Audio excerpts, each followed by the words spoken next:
Bueno, pues si les parece, damos paso así a la última intervención de este foro Cañada Blanc, que estos 2 días ha desarrollado y, como me gusta resaltar, ha sido quizá la etapa final de un proceso más largo, puesto que esto empezó cuando se encargó a Olivier el estudio, el informe sobre la competitividad de las empresas valencianas, que aquí hoy, estos días, se ha debatido y que dará lugar a un documento final, seguramente antes de Navidad, más breve, como reclaman los empresarios, y más contundente. Bueno, José Ignacio Goirigolzarri iba a decir que es tan conocido que ya su apellido no sale a la primera y he sido traicionado por mí mismo, pero yo, al principio, cuando le conocí en el Banco de Bilbao, BBVA me decía, no, llámale Goiri y así será más fácil. Bueno, pues yo a José Ignacio Goirigolzarri ya me sale, ya a todos nosotros, con bastante naturalidad, lo cual quiere decir que es sobradamente conocido y no necesita ninguna presentación, y por tanto aquí me voy a dedicar casi a ser meramente, a cumplir una razón de cortesía, porque él, como digo, es totalmente conocida. Y además, como siempre me gusta recordar, la frase famosa de Gracián no solamente dice que lo bueno es breve 2 veces bueno, sino la segunda parte, que me interesa más en este caso, que es y lo poco, si malo, no tan malo. Con lo cual voy a pretender que sea poco y no tan malo. Bien, presentaré un poco a José Ignacio, y luego hablaré un poco, para quizá entrar en el debate, sobre lo que la banca puede y debe aportar a la competitividad de nuestras empresas. José Ignacio nació en Bilbao en el año 54, está casado y tiene 2 hijos. Es licenciado en Ciencias Económicas y Empresariales por la Universidad Comercial de Deusto. Tiene el título también de Finanzas y Planificación Estratégica por la Universidad de Leeds, en el Reino Unido. Es profesor de la Universidad Comercial de Deusto en el área de Planificación Estratégica. Fue durante 2 años, del año 77 al 79. En cuanto a su trayectoria profesional, que también es sobradamente conocida, ingresó en el Banco de Bilbao en el año 77, en el área de Planificación Estratégica. Y 15 años después es nombrado director general del BBV, aún creo que la A no estaba incorporada a la entidad, y en el año 94 pasa a formar parte de su comité de dirección, siendo responsable de banca comercial en España y de las operaciones latinoamericanas. En abril de 2001 es nombrado director general del Grupo BBVA, responsable de banca minorista a nivel global. Y en diciembre de ese mismo año, el 2001, es nombrado consejero delegado del Grupo BBVA, cargo que desempeñó hasta octubre del 2009. En su extensa vida profesional ha sido consejero y vicepresidente de Telefónica, vicepresidente de Repsol y presidente de la Fundación España-USA. Actualmente es presidente de Bankia y del BFA, presidente de Garum Fundatio Fundacioia, que esto sí, el euskera a mí no se me da nada bien, vicepresidente... Es latín. ¿Es latín? Ah, pues no me digas que Fundacioia es latín, no, eso no puede ser latín. No, Fundatio. Ah, Fundatio sí, la Fundatio sí. A mí lo que me ha complicado la vida es lo de Fundaciaoia, algo así. Bueno, en latín saqué hasta matrícula cuando estudiaba en el Colegio del Pilar de pequeñito. Pero bueno, empezar con lo de Garum y ahí me ha descolocado. Bueno, es vicepresidente de Deusto Business School y presidente del Consejo Asesor del Instituto Franklin. Bien, esto es quizás el perfil profesional, el personaje de José Ignacio. Pero yo, además, personalmente tengo el placer y el orgullo de conocerlo desde hace bastantes años. He tenido ocasión de compartir mesa y mantel contigo en varias ocasiones. La primera vez, recuerdo, vino a Valencia y se me invitó por el banco a una comida privada. Tuve el honor de comer a su izquierda y, desde luego, me invitaron, pero me gané la comida porque me sometió a una serie de preguntas tremendas sobre la Comunidad Valenciana, lo cual demuestra su inquietud, su sensibilidad por los territorios y por la vocación que lleva de banquero desde hace tantos años. Como persona, además, es una persona cercana, cordial, como salta a la vista con lo del latín y el euskera, pero yo quiero destacar sobre todo su rigurosidad, se le ha reconocido así desde siempre en sus actividades empresariales. Es un gran estratega y sobre todo yo quería resaltar de él, y lo ha demostrado muy bien en Bankia, que es tiene una gran capacidad de liderar y formar equipos. Además, y un día que vino AVE nos lo reconoció paralelamente, es absolutamente un forofo del Bilbao Club de Fútbol. Bueno, yo creo que seguramente hoy, José Ignacio, es la situación actual y puntual a la que me refiero, el banquero español quizá mejor valorado y más reconocido. El éxito de Bankia así lo avalan y yo quiero, José Ignacio, y a nivel muy personal, felicitarte porque creo que tu gestión al frente de una entidad tan complicada está siendo absolutamente exitosa. Por eso nadie mejor que tú para hablarnos hoy, como este punto final, de qué papel le corresponde a la banca en favorecer la competitividad de nuestras empresas, centrando la cuestión en el motivo del foro, en la Comunidad de Empresas Valencianas, en el entorno fundamentalmente europeo, aunque no deja de preocuparnos también el entorno más global. La empresa está clarísimo y no cabe duda, es el motor, uno de los motores fundamentales del crecimiento y el desarrollo económico y, por tanto, también social. Y el crédito es para la empresa el lubricante. Cualquier motor sin lubricante se gripa, como sabemos todos. La empresa necesita una situación de riesgo de crédito predecible, estable, de flujo constante y a un precio que le pueda hacer competir en el mercado, que sea lo más barato posible. Es verdad, y no me duele reconocerlo, que muchas veces la empresa busca en el crédito no solo el lubricante, sino también la gasolina. Y evidentemente la gasolina, la capacidad de impulsar el motor debe estar dentro y no esperar que venga desde fuera. Pero bueno, hoy, decía José Vicente en la sesión anterior, recababa, yo creo que ha sido casi el pie que le ha entrado a esta etapa final, el gran papel que a la banca le corresponde sobre la competitividad de nuestras empresas. Hoy, que se reclama, y yo creo que ha sido una constante en este foro, el ganar tamaño, la necesidad para competir de ser más grandes, y hablaba perfectamente José Vicente hace un momento, decía, no están los de Bankia, pues ahora ya los tenemos aquí para deciros y que la banca sí puede tener un papel muy preponderante en lo que es favorecer la fusión de grupos empresariales para que puedan alcanzar mayor tamaño y competir mejor. También recabo y observo cómo casi todos nuestros empresarios valencianos que están internacionalizándose tienen la sensación de que la banca española en general les apoya poco en sus aventuras internacionales. Les apoya poco y ahí quería un poco también, porque una función que creo que me corresponde al presentador es un poco motivar a la intervención para que nos respondan algunas preguntas que nos preocupan. Primero, el crédito internacional. Hay muchas entidades que no se están representadas en países emergentes donde hoy la empresa valenciana tiene un buen campo de acción y de competencia. Pero también los avales. Los avales, hay muchas empresas valencianas que están teniendo dificultades para obtener avales que les permitan desarrollar adjudicaciones que incluso han conseguido, pero que tienen dificultades no solo para conseguirlo, sino otra cosa más importante que quisiera poner en tu consideración, es la credibilidad de la banca española en el mercado internacional.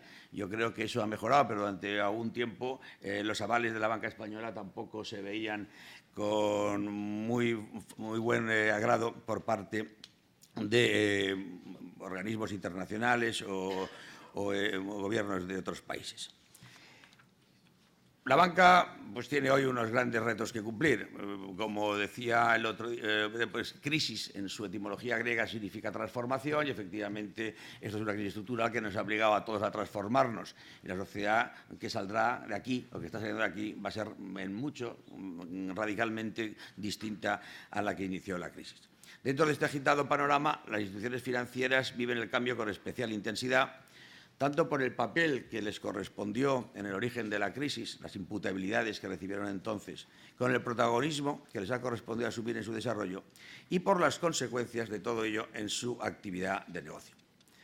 He leído, con ocasión de tu presentación, el informe que redactó Pricewaterhouse, La banca en la encrucijada, y ya termino, pero me interesaba resaltar que este informe centraba en 7 el número de factores que han de catalizar el cambio de las entidades financieras. 3 de ellos están directamente relacionados con la crisis y hablaba del entorno global, del marco regulatorio y de la gestión del riesgo. Otros 2 factores, dice este informe, el cambio demográfico y el cambio de conducta del consumidor, tienen también que ver con el entorno, pero no se infieren de la crisis económica y financiera. Y los 2 restantes, la innovación y el cambio tecnológico, se definen por su evolución permanente y son intrínsecos a la estrategia y al modelo de negocio de la banca en general. Uniendo esto, me interesa mucho también poner énfasis en que esa, a veces, carencia o falta de apoyo o de acompañamiento en las inversiones de nuestras empresas fuera, hoy puede cumplir un papel, o así te lo sugiero que te lo plantees, la desintermediación. Es la gran revolución en marcha como consecuencia inevitable del progreso tecnológico y de los avances de las telecomunicaciones. Esta amenaza o reto se focaliza hoy muy principalmente en los medios de pago y quizá también en las garantías.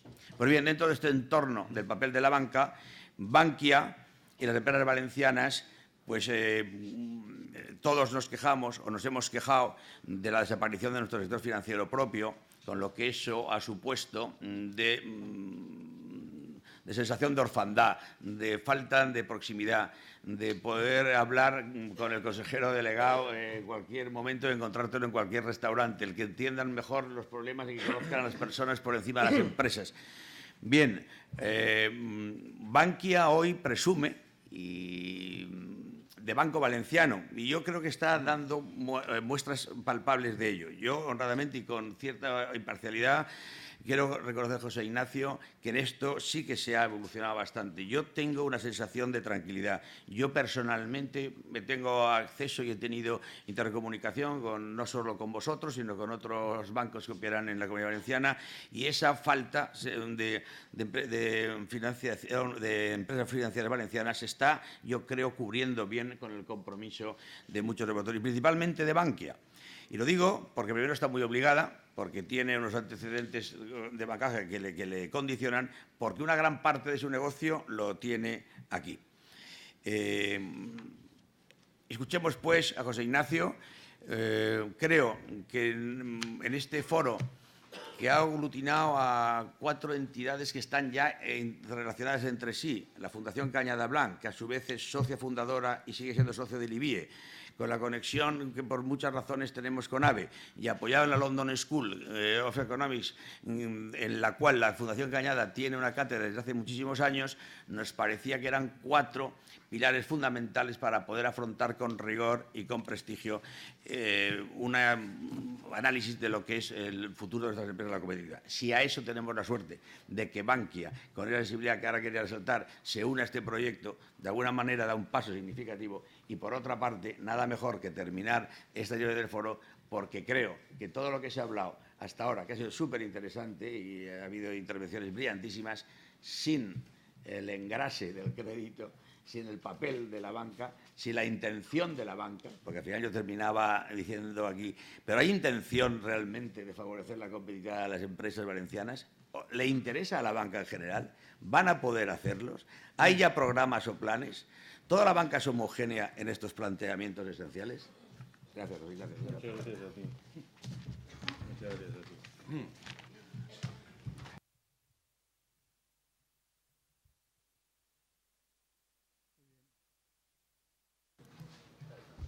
Ahora funciona, ¿no? Perfecto. Muy bien, pues muy buenos días a todos. Muchísimas gracias, en primer lugar, por su presencia hoy aquí. Muchísimas gracias por las cariñosas palabras que me ha dedicado Carlos en su presentación. Y tengo que decir que también estoy muy agradecido de la oportunidad que tenemos desde Bankia de poder colaborar en este primer foro, que yo le doy una extraordinaria importancia por el nivel de las presentaciones, por el nivel de los organizadores y, desde luego, por el tema que se ha tratado. Y para mí, desde luego, es un honor clausurar estas jornadas. Máxime cuando no es que presuma, es que constato que Bankia es el único banco de la Comunidad Valenciana. Y, por lo tanto, para Bankia es un gran honor estar aquí hoy y, desde luego, todo lo que sea bueno para la Comunidad Valenciana, y estas jornadas lo son, lo es bueno para Bankia. A mí me gustaría estructurar mi presentación básicamente en tres partes. En primer lugar, me gustaría hacer una introducción un poco general sobre cómo estamos viendo la situación actual en el mundo desde el punto de vista macroeconómico. Lo haré muy breve, porque eso lo que me va a servir, en definitiva, es de prólogo para entrar en la segunda parte de mi presentación, y es hacer algunas reflexiones, compartir con ustedes algunas reflexiones sobre la situación del sistema financiero europeo y, muy en concreto, el sistema bancario español. Y, finalmente, la tercera parte de mi intervención me gustaría dedicarla a Bankia. ¿Qué estamos haciendo? ¿Cuál es la situación de Bankia en estos momentos? ¿Cuál es nuestro objetivo? ¿Cuáles son nuestras aspiraciones? Y con eso llevaría la presentación a la cuarta parte, que son las conclusiones. Cuando hablamos del mundo y la situación económica a nivel global, yo creo que claramente podemos constatar que el mundo globalmente considerado, está saliendo de la crisis. Está saliendo de una crisis que ha sido una crisis muy, muy profunda. Pero está saliendo de una crisis de una manera un poco distinta a las salidas de otras crisis. En primer lugar, es una salida más titubeante. En segundo lugar, es una salida con menos brío, con menos velocidad, con menos fuerza. Y, en tercer lugar, es una salida con menos inversión. Es una salida con menos CAPEX, con menos generación de inversión a nivel mundial. Y, además, y en cuarto lugar, es una salida con distintas velocidades en las distintas regiones del mundo. Las distintas regiones del mundo tienen velocidades muy, muy diferentes. Y un ejemplo muy claro de eso es cuando analizamos la situación y la evolución de Europa y de Estados Unidos. Realmente, aunque en la entrada, cuando entramos en la crisis en el año 2007, Europa, considerada como un todo, no en cada uno de los países, pero considerada como un todo, realmente tenía unos fundamentales mejores que los de Estados Unidos. La realidad, a día de hoy, en este momento de salida de la crisis, la realidad es muy diferente. El PIB americano respecto al comienzo de la crisis es hoy un 8% superior, mientras que, por contraposición, el PIB europeo es un 2% inferior al del comienzo de la crisis. ¿Y por qué se producen estas diferencias? Bueno, la verdad es que hay muchas razones para justificar y explicar estas diferencias. En primer lugar, hay unas razones estructurales muy, muy importantes, tanto desde el punto de vista económico como desde el punto de vista sociológico de las sociedades europea y de Estados Unidos. En segundo lugar, la política fiscal ha sido muy diferente en un caso y en otro. Y, en tercer lugar, la política monetaria ha tenido un distinto timing y una distinta contundencia en Estados Unidos y en Europa. Porque es que la verdad es que cuando uno analiza un poco la crisis con una cierta perspectiva, la realidad es que Europa, que, como decía anteriormente, entró en el 2007 con mejores fundamentales que Estados Unidos, no se gestionó, la economía europea no se gestionó como un todo, no se gestionó globalmente, sino que se gestionó en base a los países, en base a cada uno de los países, en base a las economías de cada uno de los países. Y eso hizo que los países con más problemas, lógicamente, tuvieran que adoptar, porque no había otra alternativa, políticas muy austeras. Pero estas políticas muy austeras no se vieron compensadas por políticas expansivas de los países que sí podían hacerlo. De tal manera que Europa, como un todo, entró en la crisis con muy buenos fundamentales, pero se ha gestionado con una política que globalmente ha sido deflacionista. Y además, Europa tuvo que abordar una crisis ciertamente muy notable desde el punto de vista de deuda y desde el punto de vista monetario. Recordemos cómo Europa tuvo que soportar a lo largo de esta crisis, sobre todo en el año 11 y en el año 12, tuvo que soportar crisis soberanas de distintos países, tuvo que asistir a un fraccionamiento de su sistema financiero, asistió a un incremento espectacular de las primas de riesgos de algunos de sus países y, desde luego, asistió cómo, en el verano del año 2012, el mercado estaba apostando por la ruptura del euro. Y aquel verano del año 2012, que no fue hace 60 años, que fue antes de ayer, fue hace 2 años, realmente Europa reaccionó, como siempre suele ocurrir. Europa reacciona en momentos de crisis. Y creo que entonces, en verano del año 2012, hubo 2 movimientos muy importantes. En primer lugar, las famosas palabras del gobernador del Banco Central Europeo, de Mario Draghi, y, en segundo lugar, se dieron los primeros pasos hacia la unión bancaria. La unión bancaria hasta el año 2012 era un terreno de académicos, era un concepto de académicos, pero desde luego que no tenía ninguna plasmación real, ni estaba, digamos, en la agenda de las instituciones. Estaba en la agenda, pero no de forma realmente contundente, no estaba en la agenda de las instituciones europeas. Y realmente la unión bancaria es un concepto que se empuja de una manera extraordinaria en el año 2012. Y estos dos elementos fueron fundamentales para evitar el desastre, para evitar el caos, y realmente se evitó.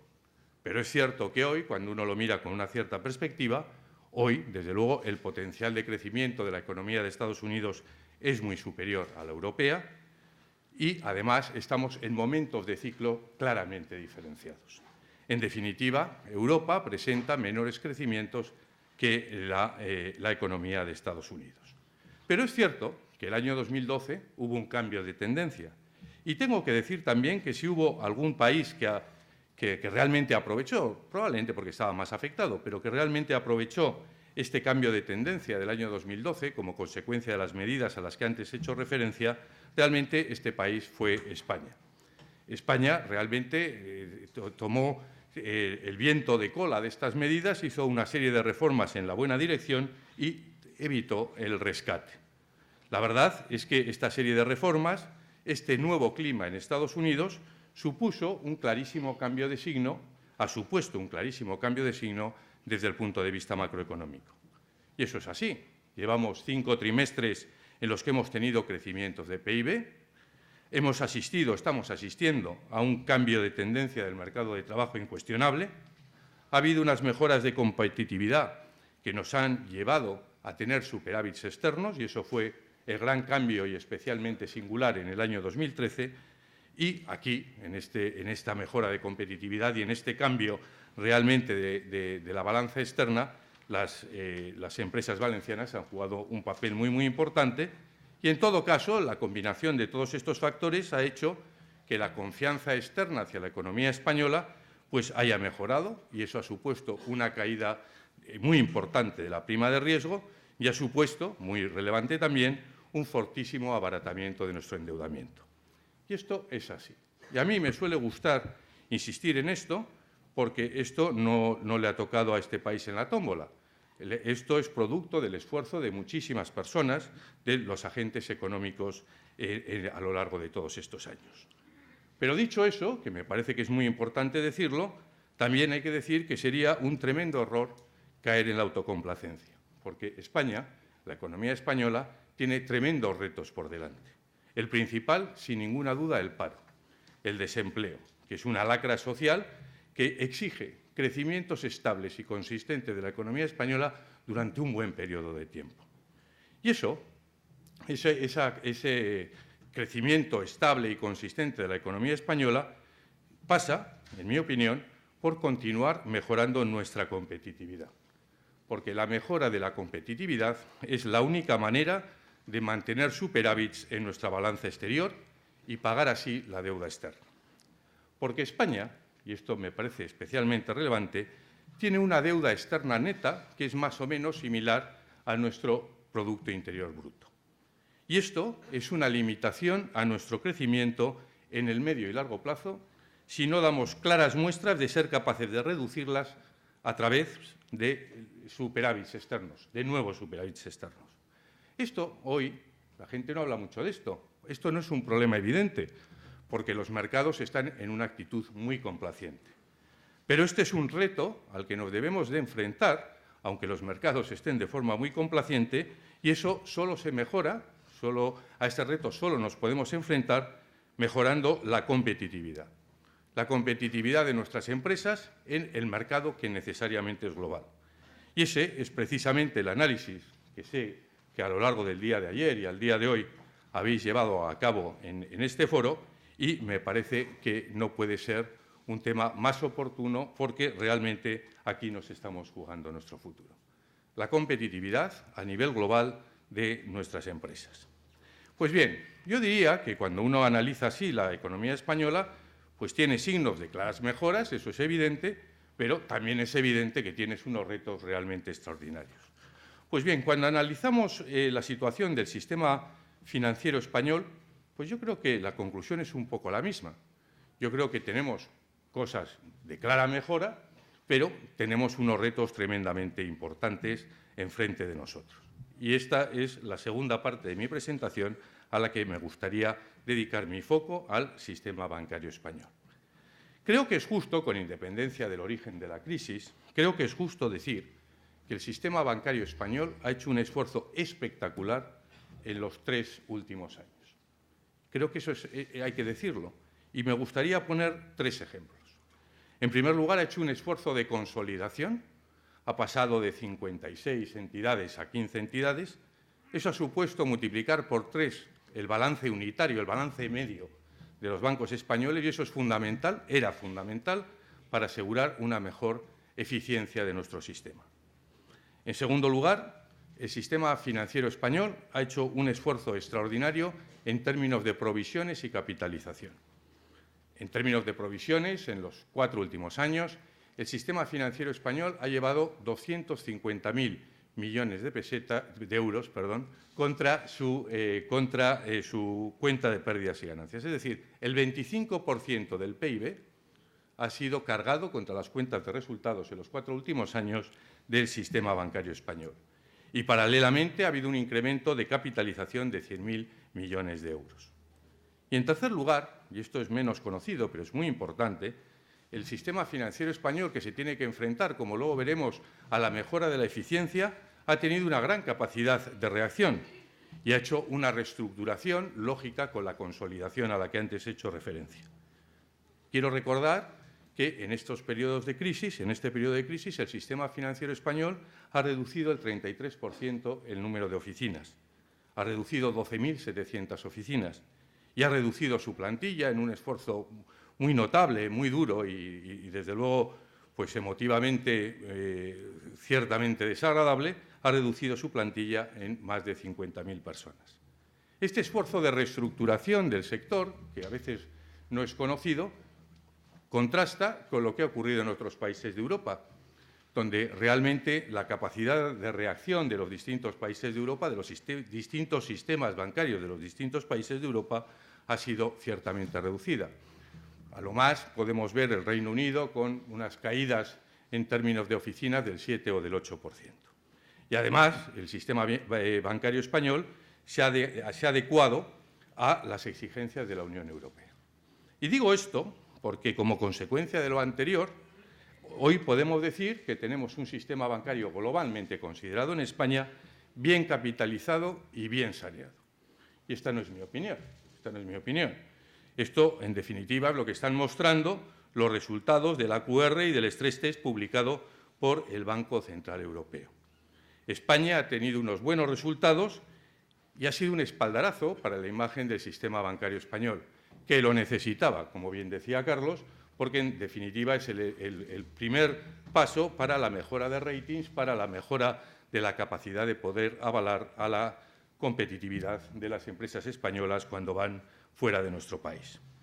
Y esto a mí me parece que es una gran noticia. Los resultados del Stress Test comparativos con el resto de países europeos, es una gran noticia del sistema bancario español, para el sistema bancario español, que, como he dicho anteriormente, no le ha tocado en una tómbola, sino es producto de un esfuerzo de reestructuración ciertamente notable.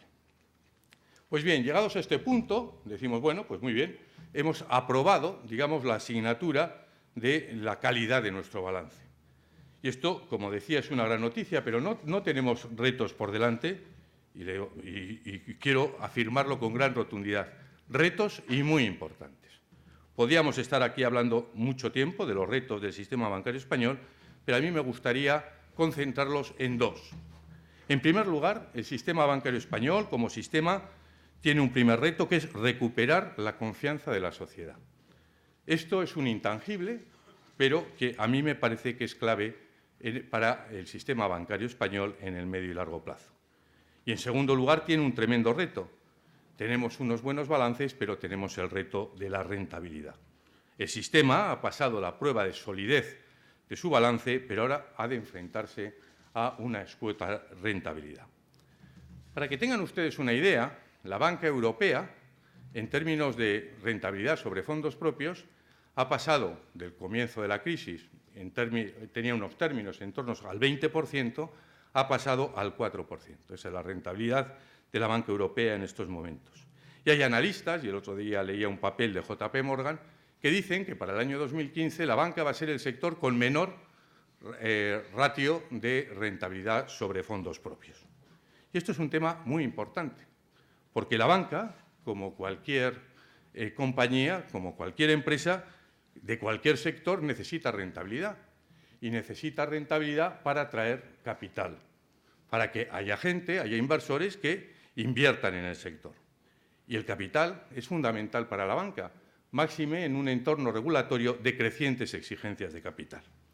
Y realmente el conseguir mayores niveles de rentabilidad pues es un reto no menor, porque la banca tiene que ser más rentable en un entorno complejo, en un entorno con crecimientos escuetos desde el punto de vista macroeconómico, con un proceso de desapalancamiento que va a continuar unos cuantos años, con intereses próximos a cero y, como bien decía Carlos, además con unos cambios desde el punto de vista regulatorio y de hábitos de cliente ciertamente notable.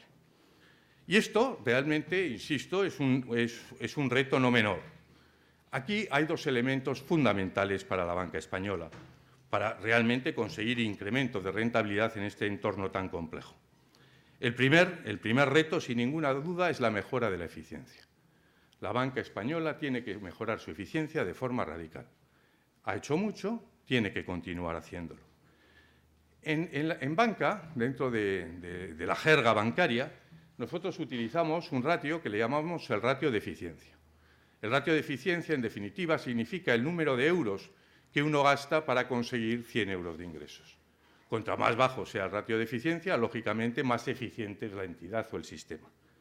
La banca española hoy tiene un ratio de eficiencia en el entorno del 60% si se excluyen operaciones especiales. Tiene un 60% de ratio de eficiencia, digamos, de su actividad recurrente. Pues en los próximos años la banca tiene que bajar no menos de 15 puntos ese ratio de eficiencia. Y para ello, por supuesto, hay que mejorar la eficiencia, etcétera, hay que mejorar los costos y hay que racionalizar los procesos, pero para ello es fundamental un incremento de ingresos. La banca necesita un fuerte incremento de ingresos. Y el incremento de ingresos tiene que venir necesariamente por el incremento de créditos. Para la banca es muy importante incrementar la cartera de créditos que tiene, porque es la manera de generar ingresos, es la manera de generar beneficios y es la manera, en definitiva, de enfrentarse a ese reto de rentabilidad al que hacía referencia anteriormente.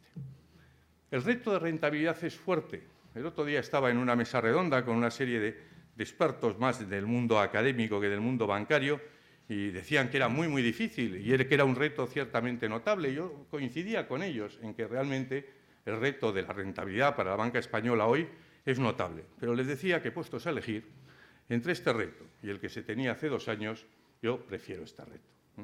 Y desde este punto de vista, y con estos retos y con esta evolución, me gustaría compartir ya con todos ustedes pues, dónde estamos en Bankia, qué es en qué hemos estado trabajando, cuál es la situación actual, cuáles son nuestras prioridades, nuestras aspiraciones y nuestros objetivos.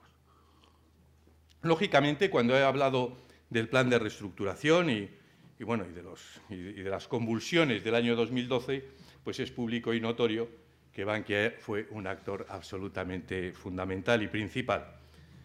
Recordemos los procesos de capitalización ciertamente notables,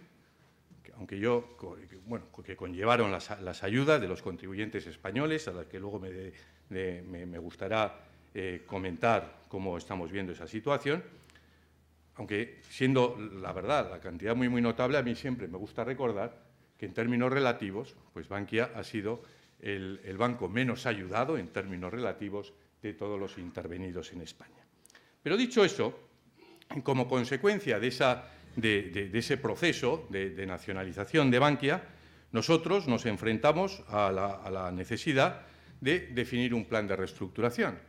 Plan de reestructuración que también es conocido, fue aprobado por la Comisión Europea, realmente fue el primer plan de reestructuración que la Comisión Europea aprobó a un banco de la comunidad. Y en este plan de reestructuración, que se aprobó el 28 de noviembre, nosotros enmarcamos en ese plan nuestro plan estratégico. Un plan estratégico que iba del año 2012 al año 2015 y que tenía y tiene un objetivo muy claro, y es conseguir una rentabilidad sobre fondos propios del 10%. Y, lógicamente, esto que comenzó con este proceso de capitalización nos exigió una gran disciplina. Una gran disciplina nos lo ha exigido a lo largo de estos años, a lo largo de estos trimestres. Una gran disciplina desde el punto de vista financiero y desde el punto de vista operativo. Desde el punto de vista financiero nos ha requerido fortísimas desinversiones en nuestro balance. Nosotros hemos hecho desinversiones en 240 compañías a lo largo de estos 2 últimos años y hemos generado 5.800 millones de euros de liquidez. Además, nos ha exigido una estricta gestión de nuestro balance.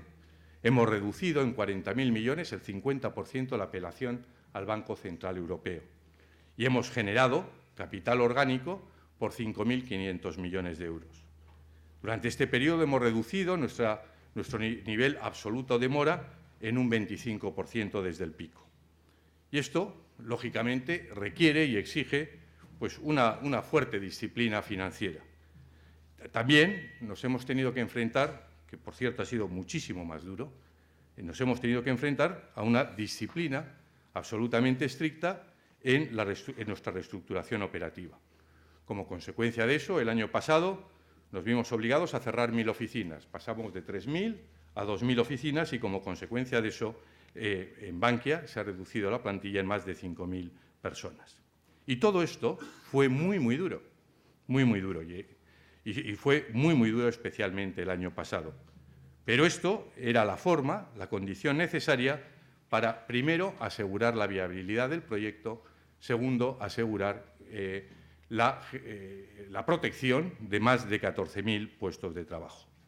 El año pasado el banco entró en rentabilidad y hace pues, unas semanas los resultados del stress test nos han mostrado que somos un banco sólido y con un balance bien capitalizado y bien provisionado.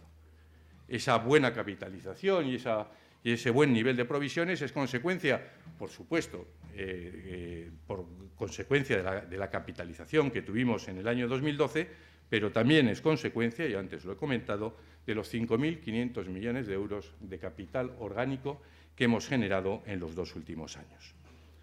Sin embargo, yo aquí lo que me gustaría en este capítulo, hablando de Bankia, no es tanto hablar del pasado de Bankia, que es muy conocido, sino que me gustaría hablar del futuro. Y hablar del futuro es hablar de crecimiento, porque solo el crecimiento estable permitirá crear valor, permitirá que Bankia valga más y, en definitiva, permitirá que se puedan devolver las ayudas a los contribuyentes.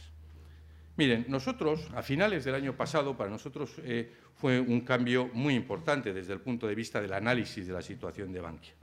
Nosotros, a finales del año pasado, en diciembre, el Consejo y el Comité de Dirección hicimos una reflexión y llegamos a la conclusión de que habíamos acabado la primera etapa del plan de Bankia. Llegamos a la conclusión, en diciembre del año pasado, que bueno, pues habíamos acabado la época de la salvación. Y llegamos a la conclusión que lo que teníamos que pensar era en el futuro. Y pensar en el futuro significa pensar en el futuro con realismo, por supuesto que sí, pero con una gran ambición. Y como consecuencia de eso estuvimos trabajando nuestra visión. Nosotros nos tomamos en serio esto de las cosas de las visiones y lo trabajamos muy, muy en serio. Y llegamos a la definición de nuestra visión.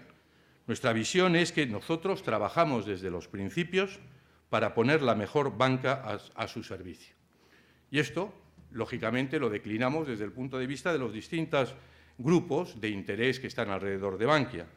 Pero nosotros, internamente, tengo que decirles, ahora que estamos en Petit Comité, que lo traducimos de una manera muy concreta el equipo de Bankia. Nosotros traducimos esa visión con una aspiración, una legítima aspiración que nosotros tenemos.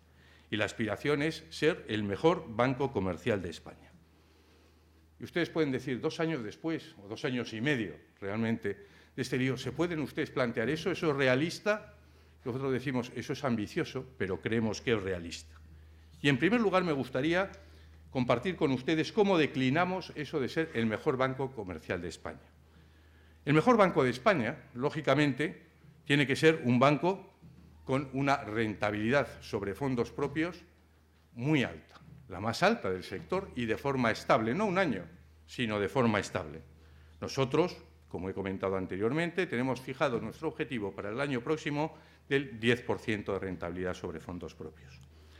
Pero nosotros somos conscientes de que es imposible mantener una rentabilidad sobre fondos propios estables si los clientes no están satisfechos, si no establecemos con nuestros clientes relaciones a largo plazo. Y, por lo tanto, para nosotros es un objetivo fundamental mantener relaciones con nuestros clientes a largo plazo, que los clientes estén satisfechos. Pero a continuación, nuestra reflexión nos conduce a la idea de que los clientes no pueden estar satisfechos si nuestros equipos no están comprometidos. Sin equipos comprometidos, los clientes no pueden estar satisfechos. Y, por lo tanto, necesitamos equipos comprometidos con el proyecto de Bankia. Y, al mismo tiempo, además de la rentabilidad, además de los clientes y además del equipo, no se puede mantener una aspiración de liderazgo si no se aspira al reconocimiento social. Y el reconocimiento social, por nosotros tal como lo entendemos, es comportarnos. Esto pasa por una manera de comportarse. Esto pasa por una forma de hacer, basado en una serie de valores y en una serie de principios. Y para nosotros esto es tan importante que, como habrán observado ustedes, lo hemos llevado a la misión. El primer mensaje que nosotros comunicamos a la sociedad en la nueva Bankia fue: empecemos por los principios. Y el mensaje que estamos enviando en la visión es que trabajamos desde los principios. Sin principios no se justifica ningún proyecto empresarial y, desde luego, no se justifica el proyecto de Bankia. Por lo tanto, es así como nosotros declinamos el ser el mejor banco comercial de España, con una rentabilidad estable y diferencial, con unas relaciones con los clientes a largo plazo, con unos equipos comprometidos y siendo reconocidos socialmente. Pues bien, cuando hablamos de esto, me gustaría también decir que esto no son solo palabras, sino que son sentimientos, en unos casos muy profundos, y en otros casos son planes muy concretos. Si empezamos a hablar en términos de rentabilidad sobre fondos propios, les decía que nuestro objetivo es llegar al 10% el año que viene, a finales del año que viene. Probablemente será la rentabilidad sobre fondos propios más alta de la banca española. Hoy, al tercer trimestre de este año, estamos en el 8,6%. No hemos llegado al 10%, pero vamos en la buena dirección. Pero más importante que esas technicalities, y hablando de clientes, quiero decirles que nosotros sabemos de verdad lo que significa la confianza de clientes. Yo he trabajado en la banca muchos años, pero hasta ver en Bankia la realidad de lo que nosotros vivimos hace 2 años y medio, no interioricé y entendí suficientemente lo que significa tener la confianza de los clientes. Porque gracias a la confianza de los clientes, en los momentos más duros para Bankia, nosotros hemos podido estabilizar la plantilla. Y desde ese punto de vista, para nosotros, en estos momentos, distinguimos muy claramente los objetivos que estamos pretendiendo en el mundo de clientes de particulares y el mundo de clientes de empresa. En clientes particulares, nosotros tenemos básicamente 2 referencias. En primer lugar, una referencia muy importante, que es el número de clientes. Porque eso, el número de clientes nuevos. Porque eso, de alguna manera, nos marca la capacidad de atracción que tiene nuestra marca. El año pasado nosotros andábamos en el entorno de 10.000 clientes nuevos al mes. Nos pusimos como objetivo para este año 20.000 clientes. En junio conseguimos 17.050 clientes. Ni 17.051 ni 17.049, 17.050 porque obviamente lo seguimos día a día. No hemos llegado a los 20.000, pero estamos en la buena dirección. Y en el mundo de particulares, además de eso, lo que queremos es intensificar las relaciones con nuestros clientes. Queremos intensificar nuestra capacidad de servir a nuestros clientes no solo en productos transaccionales, sino en productos también de mayor valor añadido. Y desde ese punto de vista estamos muy orgullosos de haber incrementado nuestra cuota de forma significativa en el mundo de fondos de inversión. Pero en el mundo de la empresa, como en segundo lugar y dado además el foro en el que estamos, también me gustaría hacer un poco la reflexión de cómo entendemos cuál es nuestra situación y cuáles son los objetivos que tenemos por delante. En primer lugar, nosotros en el mundo de la empresa tenemos una relación muy amplia, una relación con un amplísimo número de empresas. Y eso es así, pero al mismo tiempo, cuando analizamos esta relación, consejero, cuando analizamos esta relación, pues vemos que tenemos poca densidad en la relación con nuestros clientes. Habíamos perdido contacto con nuestros clientes empresa en los últimos años. Y nos pusimos como objetivo incrementar la superficie de contacto con las empresas. Y cuando uno empieza con unos planes para incrementar la superficie de contacto con las empresas, lógicamente lo primero que tiene que pensar son en productos de relación diaria y constante. Y por eso nos pusimos como objetivo incrementar nuestra posición en la financiación del circulante. Y muy en concreto en la financiación del circulante del comercio exterior, en línea con lo que tú, Carlos, comentabas. En el último año, Bankia ha incrementado su operativa en comercio exterior en un 20%. Y estamos liderando en estos momentos la financiación ICO-exportadores. La financiación ICO-exportadores en estos momentos para nosotros es una gran prioridad y tenemos una cuota de mercado en el conjunto de España del 25%. En la Comunidad Valenciana del 28,7%. Y en Valencia, 1 de cada 3 euros que se dan en financiación exportador de ICO lo da Bankia. Hemos dado en los 9 primeros meses 175 millones de euros. Cuando empezamos a trabajar en el circulante, llegamos a la conclusión que teníamos que trascender el circulante. No solo teníamos que hablar de financiación en circulante, sino en toda la panoplia de financiación para una empresa. Y como consecuencia de eso, en los 9 primeros meses de este año, nosotros hemos dedicado en créditos a las empresas de la Comunidad Valenciana 1.127 millones de euros. Lo que es más importante, el número de operaciones supone un 31,2% de incremento respecto a los 9 meses anteriores.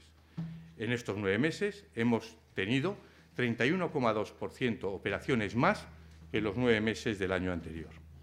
Y para nosotros, cuando salieron los telitros, a nosotros nos pareció una idea extraordinaria, porque nos cogía justo en el momento del cambio de posicionamiento. Y por eso fuimos el único banco español que accedió al 100% de las capacidades que le permitía el telitro.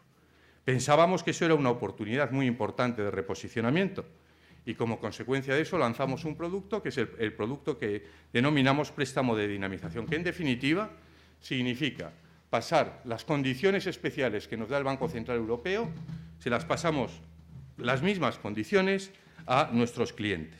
Y como consecuencia de eso, en mes y medio nosotros hemos recibido 3.440 solicitudes por 1.400 millones de euros, de los cuales el 20% se han dado en la comunidad. Por lo tanto, para nosotros, como he dicho anteriormente, para el conjunto de la banca española, pero por concretarlo en Bankia, para nosotros generar una mayor relación con la empresa, una mayor superficie de contacto con la empresa y, desde luego, generar más créditos para la empresa, es un objetivo fundamental en el que vamos por la buena línea. Pues yo creo que sí, pero desde luego también tengo clarísimo que hemos de mejorar y seguir mejorando muchísimo. Pero además de los clientes, anteriormente comentaba que nosotros perseguimos reconocimiento social. Y tengo que reconocer que en el año 2012 nosotros tuvimos un gran daño en nuestra imagen. Eso es así. Sin embargo, yo estaba razonablemente optimista a pesar de los números y a pesar de la situación del impacto en la imagen que estábamos teniendo. Y estaba razonablemente optimista porque recuerdo muy bien las investigaciones de mercado que hacíamos y las investigaciones de mercado, los clientes lo que te dicen en definitiva es que la profesionalidad de una entidad no la basa tanto en la marca, sino la basa en la persona con la que tiene la relación diaria. Y eso no se estaba perdiendo. Nuestros clientes seguían confiando en la profesionalidad de nuestros equipos. Y eso hacía que fuéramos optimistas. Dicho lo cual, cuando mirábamos la percepción en los medios de comunicación, pues hombre, uno tenía un cierto bajón, ¿no? Porque es cierto que en diciembre del año 2012, en una encuesta que seguimos además todas las entidades, todos los meses, sobre la percepción de medios de comunicación, que califican a las distintas entidades de 0 a 10, en diciembre del año 2012, por supuesto, éramos el banco de lejos peor percibido y teníamos de 0 a 10 una nota del 3,9. Es cierto que esto ha cambiado, y ha cambiado de forma importante. El último análisis que tenemos es el de agosto. Nosotros estamos ya en el 5,5, que es básicamente la media de las entidades españolas. Y es cierto también que hemos tenido el reconocimiento del mercado. Nosotros en el primer trimestre fuimos capaces de emitir deuda y además el FRO pudo privatizar el primer tramo del 7,5 de Bankia. Pero dicho eso, nosotros tenemos mucho que mejorar. Nosotros hemos mejorado nuestro reconocimiento social en público muy informado, en público muy profesional, en público muy cercano al mundo financiero, pero tenemos el gran reto de llegar a todas las capas de población. Y, en consecuencia, también aquí, como en el resto de cuestiones, por supuesto, quiero dejar claro que nos queda mucho, mucho por mejorar. Pero también quiero compartir con todos ustedes con la misma claridad que, quedándonos muchísimo por mejorar, también creo honestamente que lo más duro, sobre todo lo más duro a nivel personal, ha quedado atrás. Y desde ese punto de vista también quiero compartir con todos ustedes el gran nivel de compromiso que tiene el equipo de Bankia y cómo se ha ido incrementando este nivel de compromiso. Y esto no son palabras, esto se tiene que traducir en hechos, y se ha traducido en hechos. Miren, por darles un ejemplo, la traducción en hechos, en definitiva, es nuestra capacidad de venta. Pues bien, nuestra gente en las oficinas, hace un año, vendía 27,8 productos al mes. Hoy, cada persona, como media, en nuestras oficinas no vende 27,8, vende 40 productos al mes. Y esta mejora de la capacidad de comercialización, unido a soluciones no convencionales en el canal de distribución, es lo que nos tiene que mejorar nuestra eficiencia a la que antes hacía referencia. Nosotros, nuestro ratio de eficiencia, antes les he comentado lo que significa el ratio de eficiencia, ha bajado 15 puntos. Hemos pasado del 61% al 46%. Hoy tenemos el ratio de eficiencia más bajo de la banca española, pero estamos convencidos que lo tenemos que bajar todavía más. Pero detrás de estas cifras, detrás de la comercialización, y esto me interesa mucho destacarlo, lo que hay es una transformación anímica de nuestro equipo. Porque detrás de todo eso está la transformación anímica de nuestra gente.